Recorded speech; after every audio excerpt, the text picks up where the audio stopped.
company? Okay, TruckOne's a full truckload carrier, irregular route. We was established in 1947 as B&L Motor Freight, and that stood for Bonner and Lefevre. Howard Lefevre was the founder. Bonner was his wife's name. B&L, the driver said, was broken lonely. But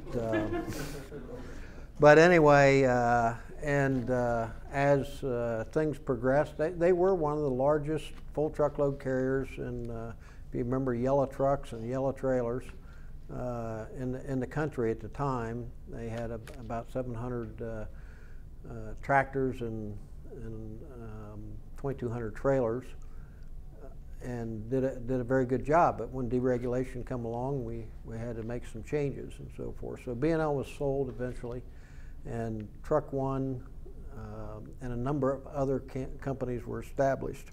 We have since merged them all into TruckOne. So today, TruckOne operates about 180 tractors, 110 are independent contractors, about 70 company trucks, and then we have about 10 spot trucks where we do spotting services for a number of people. We haul irregular route. Owens Corning was what we was established on in 1947, and we continue to haul for them. But people like Big Lots, we deliver to some of their stores and stuff. We do dedicated carriage, international papers. We have 10 locations that we handle all the freight in, out of the facilities and so forth. So, we continue to grow. We're having the same problem as everybody else. That we're back in 2009, 2010. One of the things nice about what Howard Lefevre did and his legacy is that we have no borrowed money.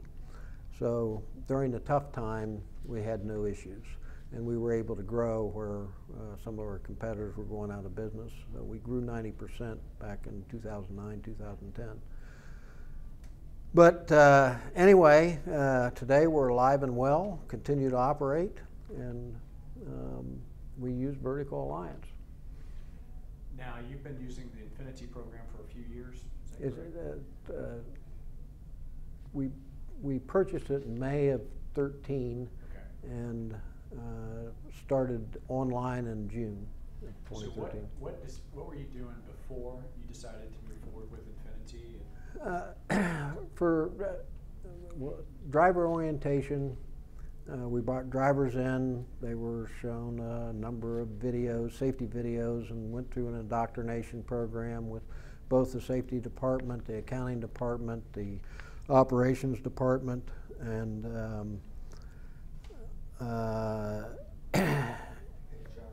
yeah, well, not so much HR, but anyway. But the part of the problem was the consistency, and we didn't dedicate a day or 2 days or 3 days for a specific driver. As you know today, if you have a driver that's interested in going to work for you, he doesn't want to start next week or the following week or wait for some program that he has to do at a scheduled time, and our size didn't warrant trying to do it that way, so we did it as we had drivers available. As we expanded into some other locations, especially in the dedicated operations, I was concerned about the amount of consistency we were getting. They were supposed to be doing all the same things, but and what we was able to do, and part with the Infinit-I, was that we was able to take our orientation program, use your programs, and then we have a list of the modules that the driver goes through, and it's consistent. We know what the content is. He takes the test. We're able to take the results. We put them in his file. All that training is taken care of at that time. He still comes in and does some other things, especially with operations and accounting and the safety department, but the majority of his work is done prior to getting there. And So that was one side of it. The other part, on the safety meetings, it was very hard to get, well, you can't, you would not ever get 100% of the drivers there on a safety meeting. We'd have annual meetings with dinners and all kinds of other things that we would, our insurance carrier would come in and supply some content, as well as we would, and we have driver awards and all those kind of things. And even with those types of deals, I mean, there's guys on the road that had family issues, whatever it may be. So we seen an opportunity that from an online stance, they could do it at any time they wanted. And even with the orientation, we do not start, we don't even do the driver test until they have completed all their paperwork, the orientation, passed all the tests, and that kind of thing. And the majority of the drivers that we hire do that either at home. Very few actually come into the terminal and use our kiosk locations to do it, unless they just have a real hard time, or their technology challenged or something like that. So yeah, it just works very, very well. And the other thing was the content. I do a monthly message, CEO message, and I talk about what the content is for the month, where we are with our CSA scores, what's going on in with business, what's going on with equipment, and all this. I try to keep it between 3 and 4 minutes, and so I'm used to being taped, but I do that with my own personal movie camera that I set on a tripod in my office, and I walk around the desk and sit down, and as I've gone along, I've learned that I don't have to start over. I just need to keep my head in the same place, and I edit it and put a nice little intro and that kind of thing, and we're able to provide drivers a lot of information, and actually we have a combination of drivers and independent contractors, and they all do appreciate that. A few of them nicknamed me Hollywood. And I undercover boss doesn't work. I do fear for my life at a few terminals. Now, when you chose to move forward with the online training, how did you roll it out to your drivers, and how did they react? We actually made up a packet for each driver. It gave all the instructions on how they were going to enter.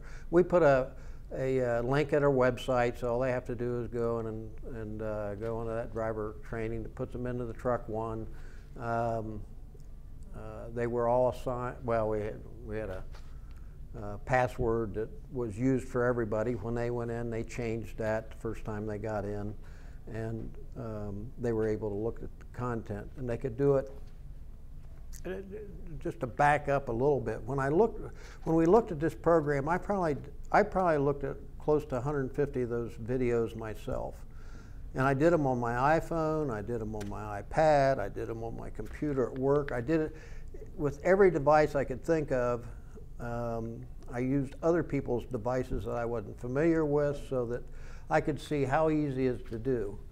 Now, while you're doing elliptical in the morning and trying to push that right answer on the iPhone, it doesn't work out very well. I had to watch some of them over again. But the content, even though my safety manager doesn't agree with all of it sometimes, it is quality stuff, and it's easy to understand. The majority of the videos are 5 minutes or less. They're fairly easy to do. There's some longer ones than they need to be, but and we kept the content down to about somewhere in the 30 to 40 minute category. So and then they'd do the test as well. But they weren't the only ones that had to do it. Every operations manager, dispatcher, anybody had contact with those drivers, including myself. I did it, even though I picked them out and already looked at them. I did them as well, and those guys had them done towards the beginning of the month. So if drivers had questions about it. Did you have any drivers that resisted doing the program when you first launched it? How did you handle that?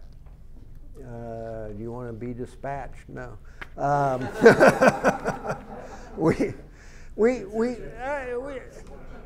We had a few guys that were somewhat technically challenged. They could come in and do it at the terminal and kiosks. At all the outside terminals, we used notebooks. So they could actually take the notebook with them if they wanted, and do it while they were getting unloaded or something like that, or they could do it right there at the terminal. We had one guy that had been with us for close to 40 years that it just made him nothing but nervous. So he came in and he sat at the executive vice president's desk. He set him up. He let him watch the videos. He answered all the questions. He almost always got 100%. And then he went on. But that was only one guy. The majority of them had no problem doing it. And a lot of them did it with their wives at home. Hopefully their wife wasn't answering the questions, but they did it with their family. They liked showing them the CEO message. And the custom content just really, is a real plus. It doesn't cost you, that does not cost any extra. You just send in your information, they reformat it, put it on your site, and it's there to go. Great West is our insurance company at this time, and they provided content to Vertical Alliance, and actually Vertical Alliance's content's a lot better, but we do make some of them do it. And I failed to mention, I mean, everybody that has a violation, we have a list of videos they have to watch, depending on what the violation is, whether it's speeding, during an inspection, whether it's brakes or something like that. They are assigned videos that they have to watch. They sign in, they watch, they have to pass. And if they're not done within 2 weeks, they do not get dispatched until that is complete. And they're not, it's not a long period of time. And as they got used to watching them, they did a good job. Excellent. Just want to open up any questions so far. Paul? So when you had people sitting at home watching and doing the training, how did you compensate them? They got dispatched. No, but that's how ours work. What's that? From an HR point of view, that is how ours work. That's what I've asked. Well, no, we do not compensate them. The independent contractors. You're not in California, okay. That Yeah. explains it. We have independent contractors as well. We don't pay our drivers for safety meetings either. Yeah, but we're not independent. We're If it's a company driver, we encourage them to do it when they're. The question has come up, but they actually have plenty of time at the terminal. They're waiting for their next load or whatever. Company drivers do it while they're on the clock working. Independents, I get that. That's different. Well, they do it. Most of those guys do it on the road also. They do it. These guys all have. But if they make the choice to do it at home as a company driver, that's on their own time because they decide to. Okay, that makes sense. Yeah. That's a good question. We'll talk more about it tomorrow. How many modules do you train on per year? Just Per year? Well, let's not count this year. It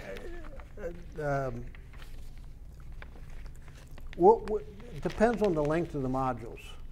I'll just give you an example. I mean, the first thing we do is we look at, okay, where are our deficiencies? Where are we having the most violations? If it's an inspection on the road or or hours of service has been a big issue with us.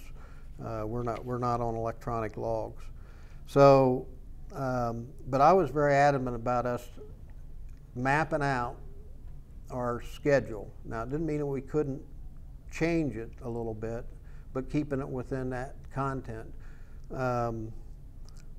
cell phones, for example.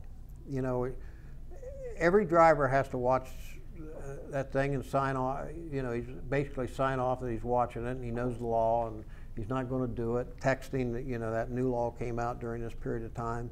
Same thing. We still have occasionally a driver that's caught talking on a cell phone without a headset. And so when that happens, during my CEO message, I might tell them that you got a couple of your buddies that aren't paying attention, so we're going to watch this again. But something like that one, we'd watch at least once a year, so that we would have updated that they've watched that. Now it's also part of orientation. So most of the safety programs that I've seen state with certain tasks where a Pareto principle says 80% of your incidents happen in 20% of your activities. right. So when you put an all or nothing, where you constantly train on the same things every year, Well, no. as opposed to going, I like what you said about Yeah. catering to actually where your issues are. That's most of my issue that I have in our company right now, is that we train on issues that Yeah. aren't happening. Yeah. Because it's checking a box to say it's done. Well, like in April, and I don't know if we do it every year, but it's driving through work zones. We've got to remind them that well, down south, I guess, is probably year round, but you know, we primarily operate in the north and east, and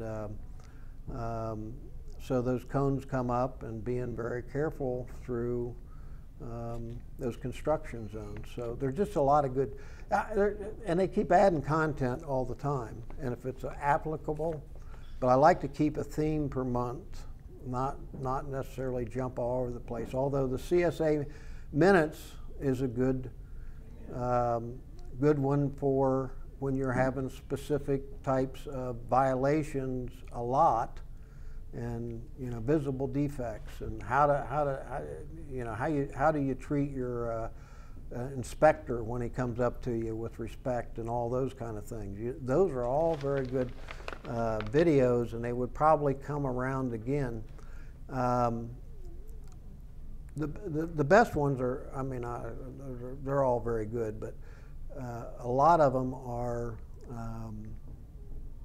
in the orientation process that we feel are very crucial to the new guy coming in, that he's not, you know, that we've probably shown the group of drivers. But we had, you know, 180 drivers that had already been oriented and hadn't seen these particular videos, although they'd seen similar ones. Yes, sir. Were you with Vertical Alliance when the hours of service rules changed? Yes. How quickly did they come up with updates? They came up, the new rules,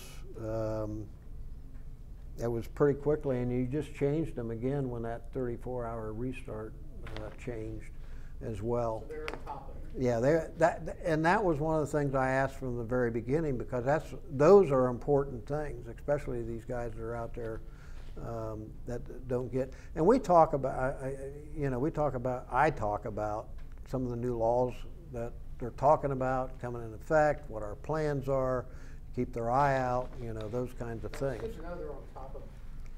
They didn't Yeah. take long to adapt to the rule change. Right. There's more And coming.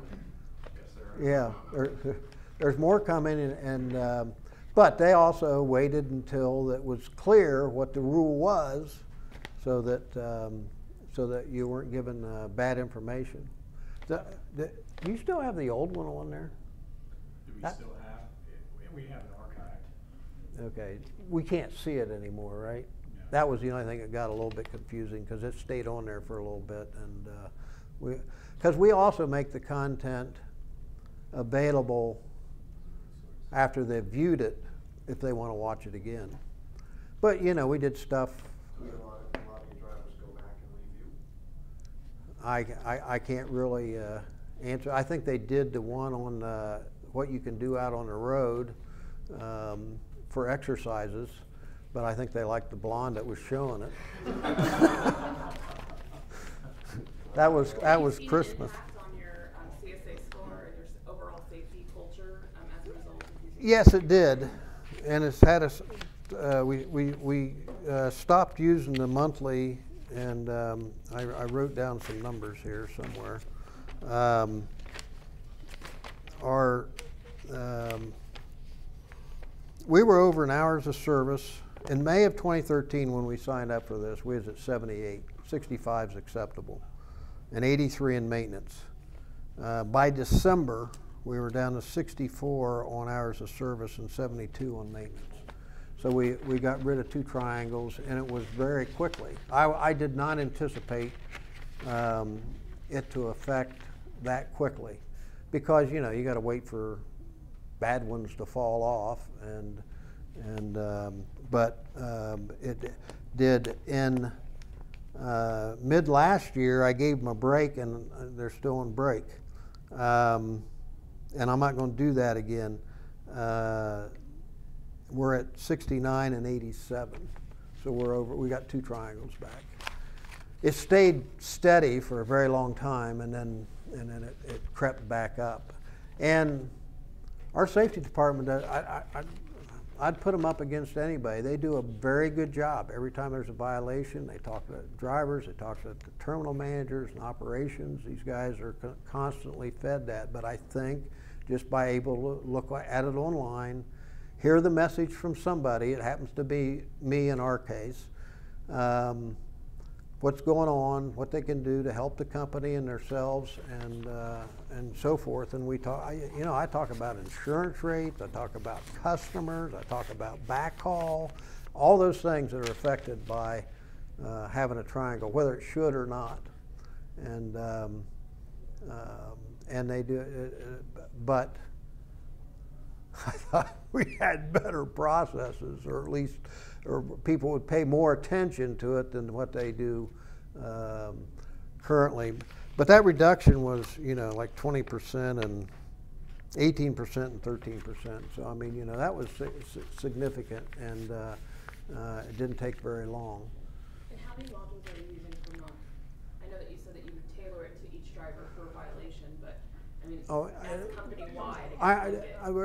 We're starting back up in August as far as the monthly video, and we've talked about quarterly or semi-annually or whatever. It's going to be monthly. I think we need to get out in front of them every month. The drivers are so scattered. We have them in Jersey, Virginia, Pennsylvania, even the ones out of Ohio's main terminal. Those guys are in Kentucky, Indiana, Michigan. We have guys everywhere, and it's very hard to get those guys together. And I want them all to hear the same thing. I'm going to make it 20. I'm going to stay somewhere in the 20-minute range. So it depends on what the modules are. So, and the modules vary in time, and what our theme needs to be for that. And we're looking at where we're having the majority of our violations. It's still the same thing everybody else, things like lights. But we also operate in some states that are just not very nice.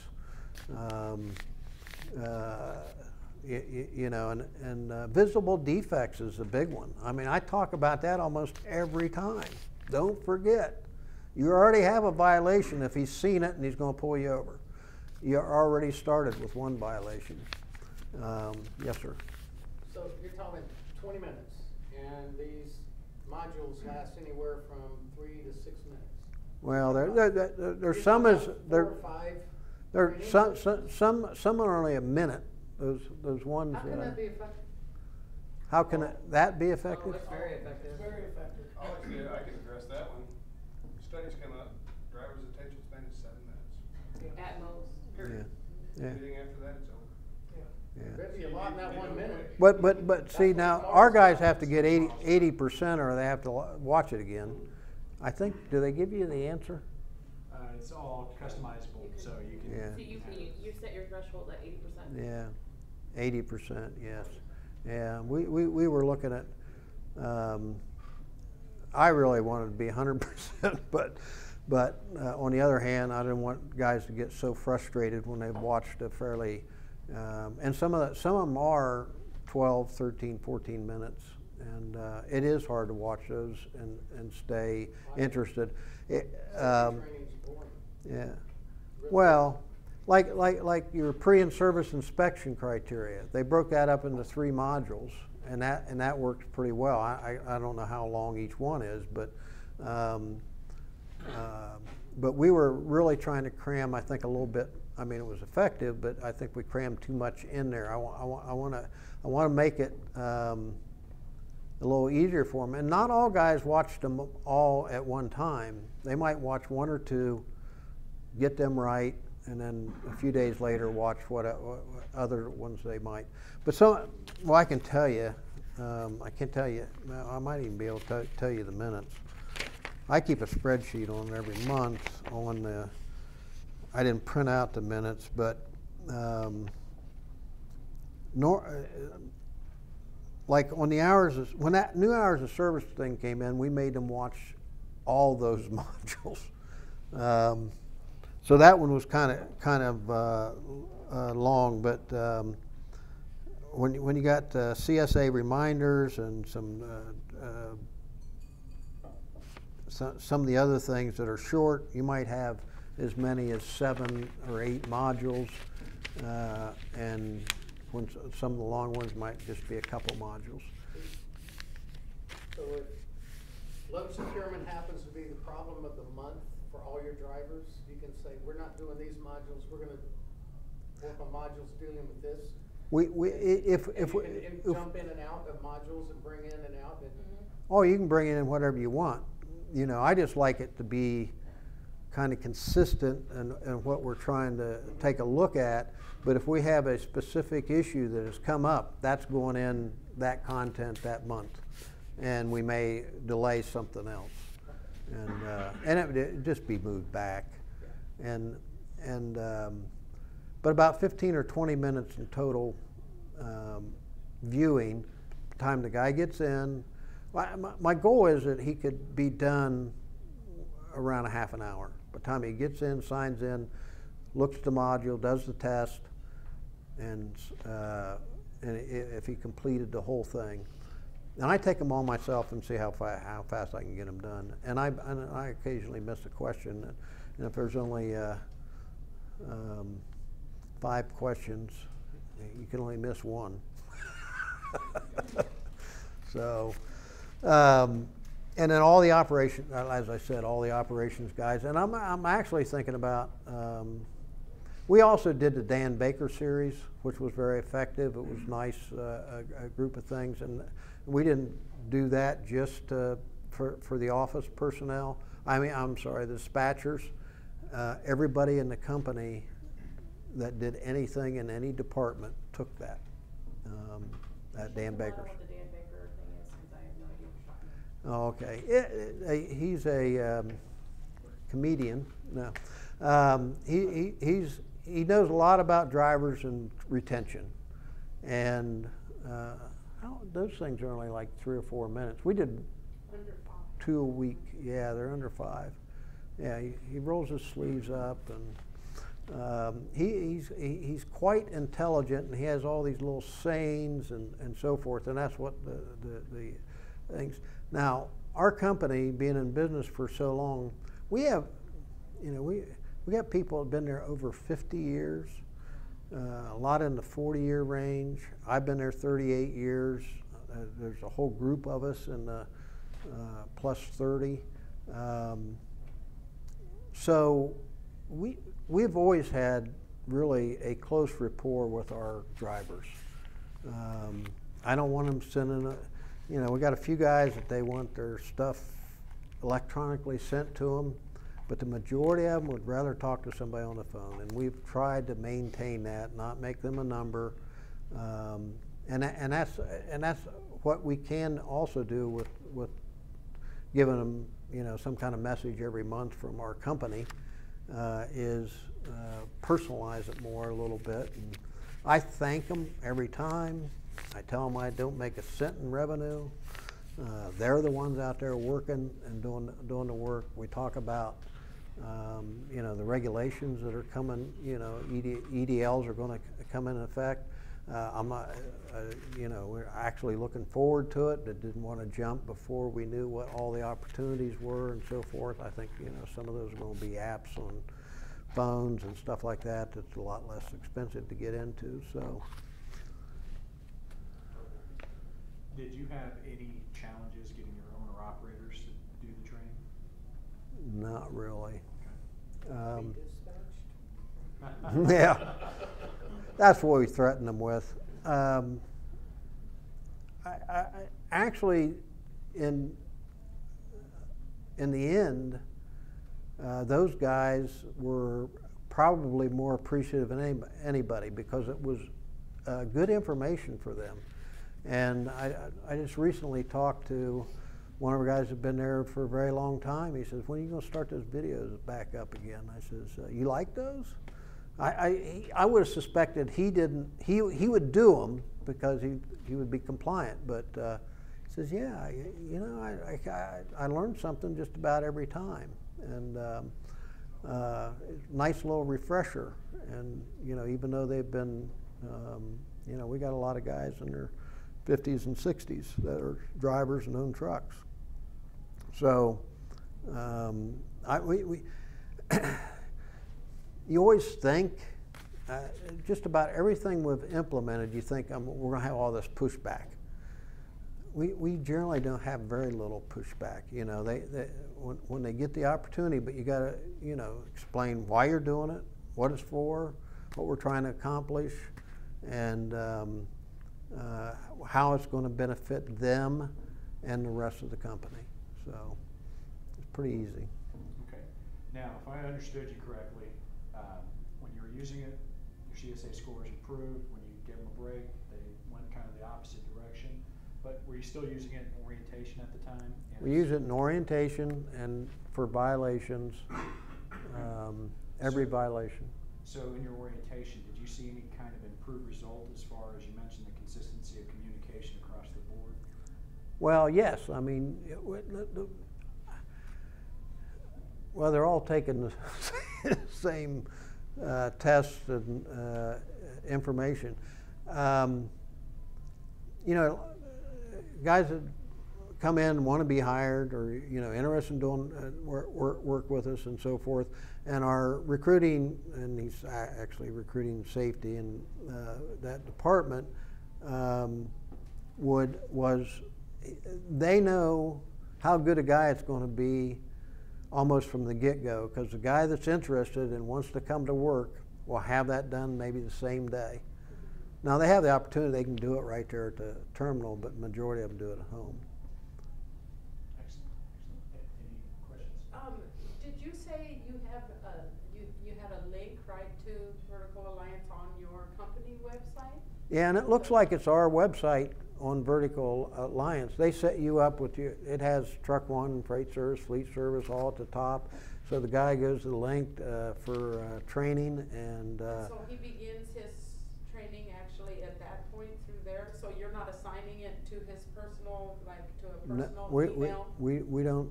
No, we don't assign any. I mean, he has his own name and password he signs in with, but he goes to the training, has the modules that he has to do. Well, we have to assign the modules to him, and you know that's fairly easy to do when you're doing it across the board. But you could set all your you can set them up in groups. I mean, some of the things that custom content we're trying to put the scripts together for is like we do, haul a lot of boxes, and the way that we almost have to do it by plant, but the way that they're secured, who puts on the thing on the back of the trailer, and all the steps they have to go through, those will be assigned to specific drivers that work for that location, and that's how we set the drivers up, by location. But you can also just select all, and you get them all. And how do you notify your drivers when training is available? well, when it starts again, it's monthly. Okay. They know it's available the first of the month. So you just set the bar that's going to be monthly training, like in Right. the classroom at a certain time Right. frame? And as soon as the month is over, anybody that hadn't completed, they're contacted, and they have a few days to get it completed. How do you know they didn't complete it? Oh, that's the great thing. I mean, I didn't mention any of this, but Vertical Alliance keeps track of everything for you. When the guy goes in and takes the test, or I'm sorry, views the module, it'll show whether he viewed, actually it shows how much he viewed, I believe, and then what his test results were, and whether he reviewed it and retook the test, and it gives you all the information, and it shows then when he's completed. Now, am I notified of this, or do I have to log in my busy day and go find the answer? Actually, you get a report. Okay. You can, yeah, you get I get a report, I think, once a week. Yeah. You don't hard copy that in any files, training files or anything? You know, we that for the orientation, we print that out and put it in his file, and any violation we print that out and put in his file. The rest of it's the history's there. I mean, from the time the guy started to work with you, it shows everything that he's looked at. Yes. If you've got a person that just loves to see that certificate, because that's what they just want to see it in black and white, can you print up? Yeah, you can give it present to them every single module. Yeah, right. And we got our safety manager's signature in there as well as mine, and yeah, we can print them out and give them to them. Now that becomes a little work, to be honest with you. So upon request, we kind of give that out. They come across as a PDF where you can save them to an electronic file? Yeah. They can actually be emailed to the driver as well, if they have an email. Language been an issue? Because where I'm at, we got a lot of Hispanic drivers, and I've already been asked to translate to Spanish something, and I said no. DOT rules say they have to when it comes to English. Right. Now we have a lot of Hispanic as well. I don't know who helps them if they have a problem. But if their scores are improving, that's the end result, right? Right. And we have a lot of independent contractors that are owners. We have some Russians. We have some guys that are hard to understand. I'm pretty good at understanding those guys. If you listen intently, you can kind of get the gist of what they're trying to tell you. Unless they're mad at you and then they talk so fast you have no idea. Probably helped if the training was done in a southern drawl where it takes it slow. No, in fact, I got four Hispanic drivers going to meet me at the airport because I'm going to get dropped off early enough to spend a little time with them before I go back to Ohio, and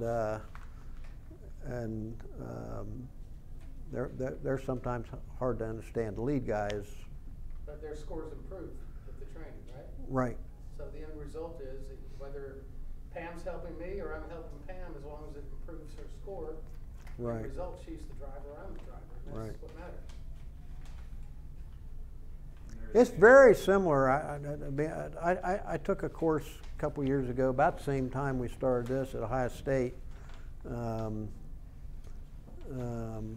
I needed an hour to graduate after 50 years or whatever the hell it's, but anyway, most of it ended up being online, and it was very similar to what Vertical Alliance has. I mean, you know, you listen to the thing, you take quizzes, that kind of stuff, and then you go and see the instructor once a week. It's I think they're very well done, and the shorter ones particularly, and some, you know, using the personalities they use, and you'll show her some of those Dan Baker series, right? You can get a real gist. I can't imitate him very well, except for I could roll up my sleeve. He wears a,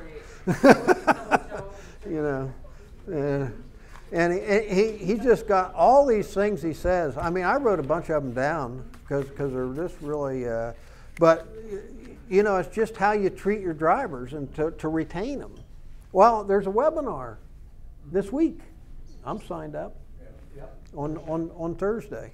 Sign up for that webinar. You'll see Dan Baker. Will you be able to see him? He'll actually be in our Dallas offices. Well, is he going to be just on the phone, or is he? Just on the phone. Yeah, okay. Won't necessarily see him, but you'll hear him. Slides or what? Yes. Yeah. Slides for the webinar. Well, you'll hear his voice. He's got a good voice. He's a very smart man. Yeah. In a, yes. When you said that you had, drivers who were assigned like a post-accident training video, and if they don't get it done by the deadline, then they're not dispatched, how does that, do you have to involve your, operations crew with that? How does that? Well, they fit know with that the they dispatch? know it's been, oh, no, we can just go in, we use TMW, we just turn the guy off.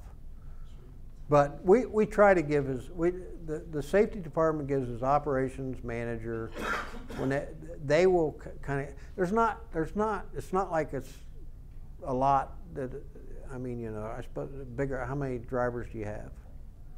170? Yeah, you're probably not going to have so many that it's not hard to keep track of, and go in there and look and see if they've done it. But in our case, we did. It's not that it was hard to figure out who hadn't done it. I just didn't know how that would sit with the dispatching. Well, the operations done. They weren't going to get to use those drivers. Well, you got to get the president and CEO to say it. Yeah. Yeah. I mean, no, operations is not happy about it, but we just tell them then have him do. It doesn't take very long. No. There is no excuse. I mean, there isn't anything that they can tell us that, you know. I mean, if he was in an accident and he's not back to work, he doesn't have, you know, he would have to do it before he came back to work. But if he's not able or something like that, but it's mostly stupid stuff. It really is. It's inspections with lights out or something like that, and if you have somebody that's, you know, if you got guys that are, you know, they've had a couple speeding tickets and they've had some of this other stuff, you just might want to take a look at. I don't know. I want that guy come back to work for me because he's very likely going to end up in an accident, or if he's already had an accident. So. Is that inside your policy handbook? Because I'm concerned about if you let somebody go for those reasons for not completing their modules on a timely manner. I know independent contractors. No, I'm not saying let him go for not doing it. We didn't let him go. We just don't dispatch him. As a company driver, you can not. Yeah. You're an at-will employer? Yeah. It's a requirement to go to continue to work. Yeah. I mean. I'm just telling you. You can tie it to your incentive programs and say you're not eligible for any incentives, period, unless you complete your training also. Right. We really don't have much issue with that at all. They got a couple weeks to get it done. You know. Can you customize it per person? You So can, if yes. Joe Schmuckatelli is going on vacation in a week, so he's not able to get it done. What? You can make it.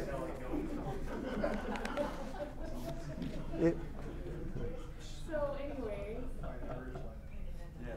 anyway, so you can customize it per person. So you know, he's gone, and then everybody else is going to be in 2 weeks, but he actually gets an additional week just because he was. Doesn't he have computer access while he's gone? It only takes 10 minutes. I know you understand that also, but I'm just wondering. Yeah. No, we're to be honest with you, I know what the policy is, and I'm sure that they fudge it around a little bit on occasion for a specific driver or something, or the guy's still out on the road and he hadn't gotten back yet. But